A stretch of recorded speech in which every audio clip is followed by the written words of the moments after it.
देश की सच्चाई सच छुपने नहीं देंगे। सर, आज आप लोग जंतर मंतर पर शहीदी दिवस के अवसर पर आए हैं, लेकिन सबसे साथ ही साथ आपने थर्ड फ्रंट का भी ऐलान किया, तीसरे मोर्चे का। सबसे पहले हम उन शहीदों को नमन करते हैं जिन लोगों ने हमारे लिए, हमारे आज आज़ादी की हवा में हम सांस ले रहे हैं, अब हमारे लिए इस देश की आज़ादी के लिए गढ़ कटवाए, शहादत दी। उनको हमारे पूरे लोगों की तरफ से आज नमन है, उनको श्रद्धांजलि है, उनको पुष्प अर्पित हैं। हम उनको याद करते हुए कि इस देश के अंदर उनकी आत्माएं रोती होंगी कि क्या हमने ये देश चोरों के लिए आज़ाद कराया था।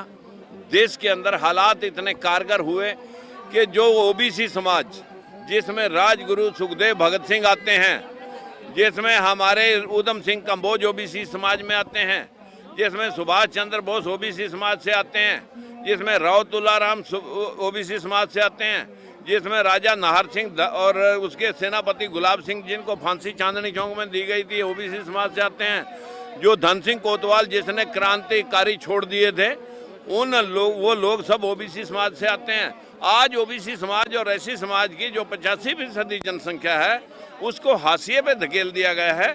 हमारे देश के अंदर आज 25 हाई कोर्ट, एक सुप्रीम कोर्ट है, लेकिन सिर्फ दलित, पिछड़ा और माइनॉरिटी की सिर्फ 18 जज हैं, जो 3% से भी कम हैं।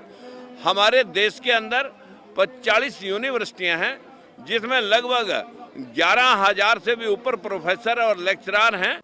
उनमें हमारी संख्या सिर्फ 5% है।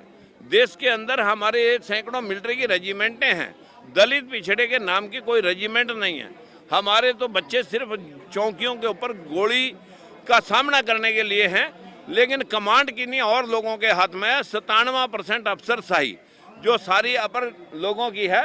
देश के अंदर 300 राजदूत बाहर जाते हैं, कोई राजदूत इस समाज से नहीं है। उन शहादत देने वाले लोगों की आत्माएं क्या कहती होंगी कि जिन समाज के लिए राजगुरु सुखदेव भगत सिंह, ऊधम सिंह कंबोज और जिन सब शहीदों ने जो गर्दनें कटाई थी, क्या उन लोगों को शोषण देखने के लिए गर्दनें कटाई गई थी?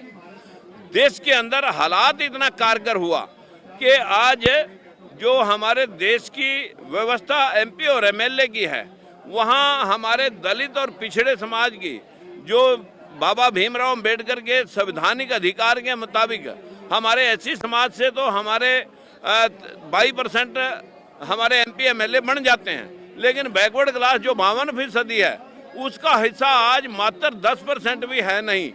10% एमपी एमएलए हमारे 52% समाज से बनते नहीं हैं। इसके लिए जिम्मेदार किसको मानते हैं? इसके लिए जिम्मेदार मैं कहूँगा कि राजनीतिक दल जिन लोगों के हाथ में सत्ता आई, उन लोगों ने हमारे जितने एमपी और एमएलए बने उन लोगों को अपने पेट डॉग की तरह इस्तेमाल किया, और वो लोग अपने समाज के लोगों के उत्थान के लिए एक शब्द वहाँ कह नहीं पाए। अगर किसी ने कहने की प्रयास किए राजकुमार सैनी की तरह, चाहे वो बंसीलाल की सरकार है, ओम प्रकाश चौटाला की सरकार है या बीजेपी की सरकार है, तीनों बार मुझे सत्ता से हाथ धोना पड़ा। जो भी आवाज़ दलित समाज के साथ हो रहे शोषण की आवाज़ उठाता है, ये लोग उसे काट देते हैं और उसे राजनीतिक तौर पर उसकी हत्या कराने का प्रयास करते हैं। अब इसका हल क्या है सर? इसका हल आज हमने ढूंढा है कि हम उन शहीदों के इसी नमन करते हुए एक संकल्प लेकर के यहाँ से जाएंगे कि भाई जितने भी हम राजनीतिक दलों में अलग अलग नामों, अलग अलग राजनीतिक पार्टियां बना करके बंटे हुए हैं, कि हम इकट्ठा होकर के एमसीडी का चुनाव या हरियाणा के अंदर विधानसभा लोकसभा चुनावों के अंदर और या हमारे पूरे देश के अंदर जहाँ जहाँ चुनाव अभी कमिंग सून जो है ना होने वाले हैं, वहाँ पर हम अपनी उपस्थिति दर्ज कराने के लिए एक राजनीतिक दल बनाएंगे। और थर्ड फ्रंट के नाम से जो हमारा अभी थर्ड फ्रंट बनने जा रहा है, वो थर्ड फ्रंट के अंदर भी हिंदी भाषी क्षेत्र के अंदर जो जिसको उत्तर भारत कहा जाता है, उसमें हमारा अहम रोल होने वाला इस बात के लिए है कि सब जितने भी ओबीसी के चीफ मिनिस्टर हैं वो कहीं ना कहीं सोनिया दरबार या नागपुर के आरएसएस के गुलामी कर रहे हैं, वो क्लर्की कर रहे हैं, वो भी कहीं ना कहीं घुटन महसूस करते हैं। आज इकट्ठे होकर के बीजेपी के खिलाफ एक बहुत बड़ा मोर्चा जो धर्म की फीम चटा करके हिंदू मुसलमान में देश को बांट करके, जो हमारे शिक्षा का, जो हमारे स्वास्थ्य का, जो हमारे रोजगार का, जो हमारे इंडस्ट्रियलाइजेशन का, जो हमारी टेक्नोलॉजी का, जो हमारा स्तर होना चाहिए था, जो आज बेरोजगार बच्चों को रोजगार के लिए एमए, पीएचडी, बीए करने के बाद जो उनको ईंटें ढोनी, पत्थर ढोने पड़ रहे हैं, एक मजदूर बन करके काम करना पड़ रहा है। कहीं ना कहीं हमारी शिक्षा प्रणाली दुरुस्त करने का या हमारे सिस्टम को ठीक करने के लिए हम सारा एक गठबंधन लाएंगे, थर्ड फ्रंट के माध्यम से आगे बढ़ेंगे। चुनाव हारने के बाद में बार-बार ईवीएम पे आप आरोप लगाते हैं कि ईवीएम के द्वारा मेरा मानना नहीं है, पूरा देश का मानना है कि आखिर ये हुआ क्या, जहां बीजेपी वालों को गाँव में घुसने तक नहीं दिया गया। लखीमपुर खीरी के अंदर जहां पर लोगों के अंदर इतना आक्रोश था, किसानों को मार देने का, गाड़ी सीधी चढ़ाई गई, बीजेपी के एमपी अंदर तक रहे और वो वहाँ पर उनके खिलाफ मुकदमे दर्ज हैं और वहाँ 8 की 8 सीटें जीत गए। आखिर ये क्या करिश्मा है? इस करिश्मे को मैं नहीं देख रहा, पूरा देश देख रहा है।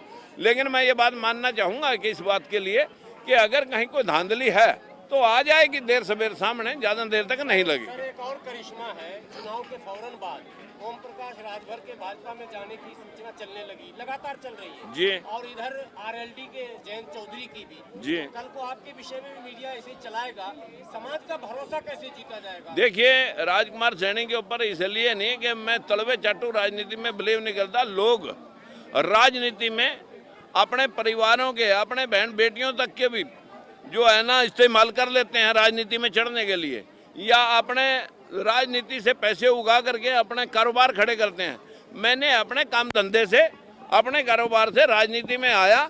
3 बार राजनीति मैंने लोगों के लिए हो रहे भेदभाव के खिलाफ छोड़ दी और यही मेरा मिशन है कि हम बाबा साहब, जिनको भीमराव अम्बेडकर ने पूरे देश के अंदर जिनको जीतने के बाद जिनको जीतने ही नहीं दिया और वो बंगाल के मुसलमानों ने लोग राज्यसभा में भेजे थे, कानून मंत्री बने, इसी प्रकार से महात्मा ज्योतिबा फूले जिनको भी घर से निकलवा दिया गया था, उसी विचारधारा पर राजगुरु सुखदेव भगत सिंह जिन्होंने अपने गढ़ कटाए थे, उधम सिंह कंबोज, सुभाष चंद्र बोस ने जब छावनियाँ अंग्रेजों की नेस्तनाबूद की थी, और ठीक ऐसे ही अपने बीमार भाई को छोड़ करके उधम सिंह कंबोज इंग्लैंड में जाके जनरल डायर को मारा था, तब अंग्रेजों ने समझा था कि देश छोड़ना पड़ेगा। इन लोगों को भी देश अब जो है ना किनारे पर बैठना पड़ेगा। जो अभी तक हमारा शोषण कर रहे हैं, बहुत ज़्यादा देर तक ये मिशन रुकेगा नहीं। ये जो हिंदू मुसलमान की विचारधारा है, ये जो फिल्म दिखा करके 5,000 करोड़ रुपए का इससे भी बिजनेस किया जा रहा है। हमारे देश के अंदर जो लोग इस प्रकार से देश के अंदर हिंदू मुसलमान का जहर फैला करके, हमारे देश के अंदर अगर बाबा साहब को भी किसी ने भेजा था संविधान लिखने के लिए तो मुसलमानों ने भेजा था। अगर हमें आज शिक्षा का अधिकार मिला, हमें कुर्सी पर बैठने का अधिकार मिला, तो वो महात्मा ज्योतिबा फूले जिसको मनुवादियों ने घर से निकलवा दिया था, आज उसको भी अगर शिक्षा देने के लिए कोई प्लेटफार्म मिला था, वो फातिमा शेख बेगम से मिला था। हमारे देश के अंदर यही वो लोग हैं मूल निवासी, जो कभी हिंदू बने, कभी ईसाई बने, कभी मुस्लिम बने, जैसा जैसा प्रेशर आया आज भी लोग, लेकिन आज लोग बुद्धा की विचारधारा की तरफ प्रेरित हो रहे हैं, क्योंकि गौतम बुद्ध ने इस देश के अंदर कहा था कि अगर इस देश को आगे बढ़ाना चाहते हो तो जापान के पैटर्न पर बुद्धि से आगे बढ़ा सकते हैं। अंधविश्वास और पाखंड से आप लोगों को मानसिक गुलाम बना सकते हैं, लेकिन शिक्षा और बुद्धि के माध्यम से इस देश को जागृत करके हम विश्व पटल पर इसको विश्व गुरु बना सकते हैं, लेकिन मानसिक गुलाम बना करके इसे विश्व गुरु नहीं बना सकते।